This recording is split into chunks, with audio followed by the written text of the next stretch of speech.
लेकिन पूरे भारत। नमस्कार दर्शक, देख रहे हैं आप, मैं हूं अमित कुमार।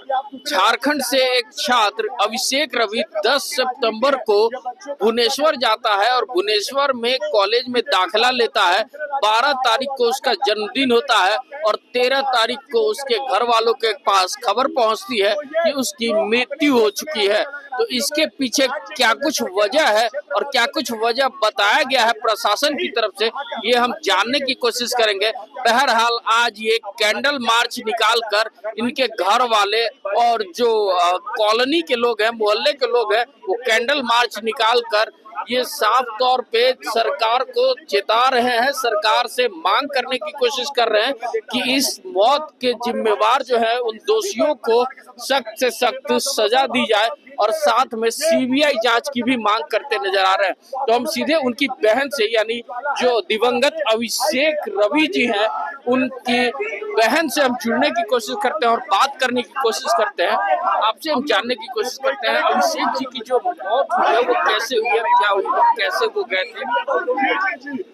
अभिषेक रवि ने एक रैगिंग के लिए कंप्लेन भी किया था पुलिस स्टेशन कॉल के माध्यम से, क्योंकि वो नया था, वो तो जा नहीं सकता है कहीं पे। तो पुलिस के तो वो फोन के माध्यम से कॉल किया था, पुलिस को कांटेक्ट करने की कोशिश किया था और उस रात में पुलिस उसके कॉलेज भी आए थे, जिसका वीडियो भी वायरल हुआ है। वीडियो भी सबके पास है। कॉलेज के स्टूडेंट को सबको पता है कि उसकी हत्या की गई, उसके साथ गलत हुआ है, लेकिन कोई आवाज नहीं उठा रहे क्योंकि सबका मुंह बंद करा दिया गया है। कॉलेज में कोई स्टूडेंट बता नहीं रहे सच्चाई। उसकी हत्या की गई है, उसकी रैगिंग की गई है, उसकी हत्या की गई है, लेकिन हम लोग को पता नहीं है कि कौन ने ऐसा किया है। पुलिस कुछ हम लोग को बता नहीं रही है, कोई इन्वेस्टिगेशन क्या कर रही है उसका कुछ भी अपडेट नहीं दे रही है कि क्या हो रहा है, नहीं हो रहा है। और हम लोग कॉल भी कर रहे हैं, 10-15 बार कॉल कर रहे हैं, फिर भी वो हम लोग का कॉल भी नहीं उठा रहे हैं। फिर आप देख सकते हैं कि अभिषेक रवि जी की माँ भी है और वो माँ कैसे लोग जानने की कोशिश करते हैं। माँ जी ये बताइए कि रवि जो थे वो कितने तारीख को यहाँ से गए थे? वो 10 तारीख को यहाँ से गए थे, 9 को रात को यहाँ से ट्रेन लिया और 10 को वो पहुँचा और 10 को उसका एडमिशन वहाँ पे हुआ और 10 को रात को उसको छोड़कर हम लोग आ गए। 11 को सुबह में उससे बात हुई 11 बजे, उसके बाद रात में उससे बात हुई नहीं। फोन लगाया गया, वो फोन उठाया नहीं 11 के रात को। 12 को उसका जन्मदिन था, 3 से बहनें हम लोग और मम्मी पापा सब लोग उसको फोन लगाए, लेकिन मेरा भाई फोन नहीं उठाया। 13 को सुबह में भी उसको फोन लगाया गया, उसका फोन रिंग हुआ लेकिन वो फोन उठाया नहीं। अचानक से 11-11:30 बजे दिन में फोन आते हैं चाचा को कि वो सीढ़ियों के रेलिंग से गिर गया है, आप लोग आ जाइए। उसका तुरंत हॉस्पिटल में इलाज के लिए भेजा गया। फिर चाचा तुरंत यहाँ से चलते, लेकिन 1:30 बजे के पहले फोन आता है कि आपका बच्चा नहीं रहा, आप तुरंत आ जाइए। तो अब आप क्या चाह रही हैं कैंडल मार्च के द्वारा? लगातार हम लोग ये चाह रहे हैं। उसके बाद हम लोग रात को भुवनेश्वर पहुंचे, वहाँ पे मेरे भाई को हम लोगों ने देखा, उसे देख के साफ ये पता, और जो इन्वेस्टिगेटिंग ऑफिसर है उसने जो भी तस्वीर हमें दिखाई उसमें वो बोलते हैं कि वो सीढ़ियों से रेलिंग से गिरा है सामने की तरफ और उसके पॉकेट में उसका मोबाइल था। लेकिन क्या ये बताए कॉलेज प्रबंधन के 5th फ्लोर से गिर के उसका मोबाइल नहीं टूटता है, वो टूट जाता, वो खत्म हो गया, उसकी हड्डियां टूट गई, लेकिन वो उसका मोबाइल सही सलामत है। और पुलिस जो भी तस्वीर दिखा रही है उससे साफ पता चलता है कि वो गिरा नहीं है, उसे गिरा के वहाँ पे रखा गया है। हम और इसमें सीसीटीवी कैमरा है नहीं हॉस्टल में, और कॉलेज के अंदर जब अगर पुलिस आई है दोपहर को 1:30 बजे या 11 बजे उसे लेने, हम लोगों ने वो सीसीटीवी फुटेज देखना चाहा तो पुलिस छुपा रही है। और कॉलेज भी वो उस वक्त बोली भुवनेश्वर में जब हम थे, आपको हम लोग अभी उसको ले रहे हैं अपने वो पे, बाद में आपको दिखाएंगे, लेकिन हमें भेज दिया जाएगा। लेकिन हम यहाँ आके रांची आके वो फुटेज मांगना चाहे तो फिर पुलिस हमें वापस उड़ीसा बुला रही है। इससे साफ पता चल रहा है कि वो छुपा रही है चीज़ों को। और जैसे कि मेरी बहन अभी बताई, उसके रूम के अंदर का जो हैंडल है वो नया बिल्डिंग है और वो 2 दिन में वो हैंडल कैसे टूट जाएगा। 10 को जब चाचा गए थे तो अंदर से वो हैंडल सही सलामत था। और रेलिंग जो सीढ़ियों का है वो काटा गया है, ये मुझे पूरा विश्वास है। वो कट करके 2nd फ्लोर से वो रेलिंग कटा हुआ है, जबकि वो रेलिंग तो एक साथ जॉइंट होगा, वो 20 से क्यों कुछ पार्ट कटेगा। और 2nd फ्लोर, अगर वो 5th फ्लोर से नीचे गिरा है तो 2nd और 3rd फ्लोर में ब्लड का स्टेन है। वो अचानक से सेकंड थर्ड फ्लोर में क्यों स्टेन होगा, क्योंकि वो नीचे गिरा और एक्सेस जो अगर उसे लेके जाया भी गया है तो वो फर्स्ट फ्लोर तक से लेके जाएंगे, सेकंड से और थर्ड से कैसे लेके जाएंगे। ये कॉलेज प्रबंधन हम लोगों से छुपा रही है। अब वो किसे बचाना चाह रही है इसमें, और वार्डन भी अभी तक नजर में कहीं नहीं है, जबकि ये सब सारी स्थितियों में वार्डन को रहना चाहिए। वार्डन कहीं भी नहीं है अभी तक। हमें ये नहीं पता है कि वार्डन कौन है, कहाँ है, क्या है, कुछ नहीं, ये पता नहीं। और कॉलेज इस बात को छुपा रही है और पुलिस भी कॉलेज के साथ है। तो ऐसे में अभिषेक रवि की मौत को लेकर विभिन्न संगठन के लोग भी आज सड़क पे उतरे हैं और लगातार विरोध प्रदर्शन करते नजर आ रहे हैं। हम जानने की कोशिश करते हैं, परिचय है हमारे साथ। अभिषेक रवि की जो मौत हुई है उसको लेकर रांची की सड़कों पे आप लोग उठे हैं, क्या कहना चाहिए? जी, आपको जैसा कि पता है अभिषेक रवि का मर्डर किया गया है, जैसे रैगिंग करके, और कॉलेज प्रबंधक ये दिखाना चाहते हैं कि बच्चे का ऐसे मतलब कि मामूली सा जैसा मौत होता है वैसा हुआ है। लेकिन आप एक बात बताइए कि एक दिन पहले बच्चा गया है, 11 तारीख को उसका मर्डर हुआ है और 12 तारीख को फोन जाने के बाद भी उसका जन्मदिन था 12 तारीख को। आप समझ सकते हैं कि घर वाले फोन कर रहे हैं, फोन आ रहा है लेकिन बच्चा रिसीव नहीं कर पा रहा है, क्योंकि 11 तारीख को उसने ऑनलाइन FIR भी किया है उन्होंने। और 11 तारीख को जो ऑनलाइन FIR हुआ है टीवी पे भी चला है, न्यूज आया है उड़ीसा में, तो वो चीज नहीं देख रहे लोग कि क्या चल रहा है यहाँ पे। बच्चे का 12 तारीख को बर्थडे जो था, घर वाले जो फोन करे, उसके बाद 13 तारीख को फोन आता है उधर से कि बच्चे का मौत हो चुका है। लेकिन इसमें कॉलेज प्रबंधक ये बताए हम लोगों को, कॉलेज के जो हॉस्पिटल में ही क्यों लेके जाया गया? अगर दूसरे हॉस्पिटल में भी तो ले जा सकते थे ना, जहाँ अच्छी ट्रीटमेंट दे सकते थे बच्चे को। इसलिए आज हम लोग यहाँ पे हैं, क्योंकि बच्चे को न्याय दिया जाए और CBI मांग की जांच के लिए हम लोग कर रहे हैं, उसके लिए इधर। मैम, आपसे भी जानना चाहेंगे कि जो अभिषेक रवि की मृत्यु हुई है उसको लेकर अब कहाँ तक जाएगा ये आग? ये आग बहुत दूर तक जाएगा, क्योंकि एक बार नहीं कई बार हम लोगों ने उनको बार बार इसके लिए कैंडल मार्च किया, फिर से ना तो हमें कोई सबूत मिल रहा है और ना ही तो कुछ मुझे ऐसे पता चल रहा है। वो कह रहे हैं सुसाइड हुआ, सुसाइड केस तो नहीं है, इसे रैगिंग के द्वारा मारा गया है।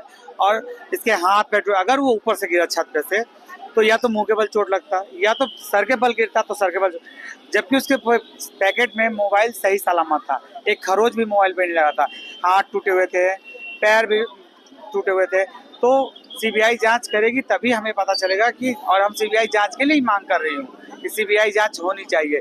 और अभिषेक रवि एक होनहार लड़के थे, अपने माँ बाप का एक इकलौता चिराग थे, और वो अपने माँ बाप के लिए अपनी मतलब खुशियाँ लाने के लिए बेचारे पढ़ने के लिए गए थे। वो क्या जानते थे कि हम पढ़ने जा रहे हैं तो हमारे वहाँ मौत हो जाएगा। एक दिन में 10 तारीख को उनके माँ बाप छोड़ के आते हैं, 11 तारीख को उनकी बात होती है और 12 तारीख को उनकी बर्थडे होता है, उसमें उनके बात नहीं होते हैं। तो सारा लीप पोत के ही उड़ीसा सरकार सोच रही है कि उनके कॉलेज द्वारा दबा दिया जाए, और पर हम लोग ये दबाने नहीं देंगे। अगर ऐसा हुआ तो हम लोग भुवनेश्वर तक जाकर बगावत करेंगे, उनके कॉलेज तक जाकर बगावत। मैं नगमा रानी, झारखंड से। देख सकते हैं महज 19 साल का ये छात्र अभिषेक रवि, जो अपने माँ बाप का सहारा बनने वाला था, माँ बाप के सपनों को पूरा करने गया था, लेकिन अब ये इस दुनिया में नहीं है। इस जैसा कि इनके परिवार वालों और समाज वालों का कहना है कि इनकी मृत्यु नहीं हुई है, इनका मर्डर किया गया है। तो हम सीधे इनसे जानने की कोशिश करते हैं। जो अभिषेक रवि की मृत्यु है उसको लगातार आप लोग मौत का नाम दे रही है, CBI जांच की मांग कर रही है सरकार से, और क्या कुछ चाहती है सरकार? सरकार तो मैं CBI जांच की ही मांग करती हूँ, क्योंकि ये इसकी जो मौत हुई है वो संदिग्ध अवस्था में हुई है मौत। और तो अभी जितने भी बच्चों को गार्जियंस बाहर भेज रहे पढ़ने के लिए, हायर एजुकेशन के लिए, तो वहाँ के जितनी भी यूनिवर्सिटियाँ हैं या कॉलेजेस हैं वो तो शक के कैटेगरी में आके खड़े हो गए हैं ना, कि बच्चे इनसिक्योर वहाँ पे नहीं हैं, पूरी तरह से असुरक्षित है वहाँ बच्चे। तो मैं चाहूँगी कि ये जो मौत हुई है उसकी CBI जांच हो। और मैं इतना कहना चाहूँगी, अभिषेक चूँकि वे मेरा स्टूडेंट रहा है, तो मैं इतना ही कहना चाहूँगी इसके लिए कि रहने को सदा दहर में आता नहीं कोई, रहने को सदा दहर में आता नहीं कोई, ऐसे गए हो तुम ऐसे भी जाता नहीं कोई। देख सकते हैं कहीं ना कहीं उड़ीसा सरकार, उड़ीसा प्रशासन पे भी सवाल उठता है। हम सीधे आपसे जानने की कोशिश करते हैं। अभी आपने कहा था कि नहीं होगा तो हम उड़ीसा तक जाएंगे। हाँ बिल्कुल बिल्कुल, मैंने कहा था हम लोग अगर जब हमारी मांगे पूरी नहीं करेंगे, हमारे सीबीआई जांच नहीं करेंगे तो हम लोग सचमुच में जाएंगे। हम लोग मेरा सारा समाज जाएंगे, हमारा सारा झारखंड का सारा समाज जाएंगे और हम लोग इस काम करके रहेंगे। हम लोग क्योंकि मुझे इंसाफ चाहिए। हमारा बच्चा को हाथ गोड़ तोड़ के मारना, किसी बच्चे को पढ़ने भेजा गया था ना, कि उसको मारने के लिए भेजा गया था। मारने के लिए तो हम लोग दिए नहीं थे, हम लोग बच्चा लोग को पढ़ने के लिए भेजे थे कि मेरा बच्चा पढ़ लिख होनहार बने, IAS बने, इंजीनियर बने, डॉक्टर बने। माँ बाप क्या चाहता? पढ़ाई लिखाई अच्छा, और माँ बाप का संस्कार अच्छा। मेरा बच्चा का लड़ाका नहीं था, किसी से झगड़ा नहीं करता था, मेरा बच्चा बहुत सीधा था, बहुत सीधा। माँ बाप से उठ करके नजर मिला के बात नहीं करता था। वो लड़का को इतना बेरहमी से मारेगा, बेरहमी से हाथ घुट तोड़ के बेरहमी से मारेगा। क्या जरा भी वहाँ का कॉलेज का जरा भी कोई बच्चा लोग को रहम दाम नहीं था? क्या सोच के मारा? क्या सोच के मारा कि उसका कोई नहीं है? उसका पूरा झारखंड है, पूरा झारखंड उसके साथ देगा। स्थितियों में वार्डन को रहना चाहिए। वार्डन कहीं भी नहीं है अभी तक। हमें ये नहीं पता है कि वार्डन कौन है, कहाँ है, क्या है, कुछ नहीं, ये पता नहीं। और कॉलेज इस बात को छुपा रही है और पुलिस भी कॉलेज के साथ है। हम लोग सीबीआई जांच के लिए चाहते हैं और जिसने उसे मारा है उसे फांसी की सजा दी जाए। तो देख सकते हैं कि अभिषेक रवि जो 19 साल का छात्र है, महज 19 साल में 12 तारीख को उनका जन्मदिन था और 13 तारीख को मौत की खबर उनके घर वालों को मिलती है। ये कितना दुखद पहलू हो सकता है ये आप अंदाजा लगा सकते हैं। हम सीधे और कुछ उनकी माँ है, उनकी माँ से भी जानने की कोशिश करते हैं। माँ जी, 12 तारीख को रवि का जन्मदिन था, फिर 13 तारीख को आपको सूचना मिलती है कि रवि की मृत्यु हो चुकी है। कैसे देखते हैं, क्या लगता है? हम लोग को तो बोला गया कि सीढ़ी से गिर गया, तो हम लोग तो सोचे कि थोड़ा मोड़ा चोट लगा होगा, ऐसा हुआ होगा हम लोग तो नहीं सोचे। हम लोग तो बहुत बुरा स्थिति में वहाँ पे पहुँचे। समझ सकते हैं कि एक माँ की जो पीड़ा है, बहन की जो पीड़ा है और साथ में इनके भाई की जो पीड़ा है वो कितनी दुखदाई हो सकती है। और इनका जो भाई है, उनका बेटा है, वो अब इस दुनिया में नहीं है। बार बार ये सरकार से अब गुहार लगा रही है कि मृत्यु की जांच सीधे सीबीआई को सौंपी जाए, ताकि जो मृत्यु हुई है उसका सही कातिल पकड़ा जाए और उसको सख्त से सख्त सजा दी जाए। ऐसे ही तमाम खबरों के साथ जुड़े रहने के लिए हमारे चैनल को लाइक एंड सब्सक्राइब जरूर करें। अमित कुमार, दर्श न्यूज, रांची।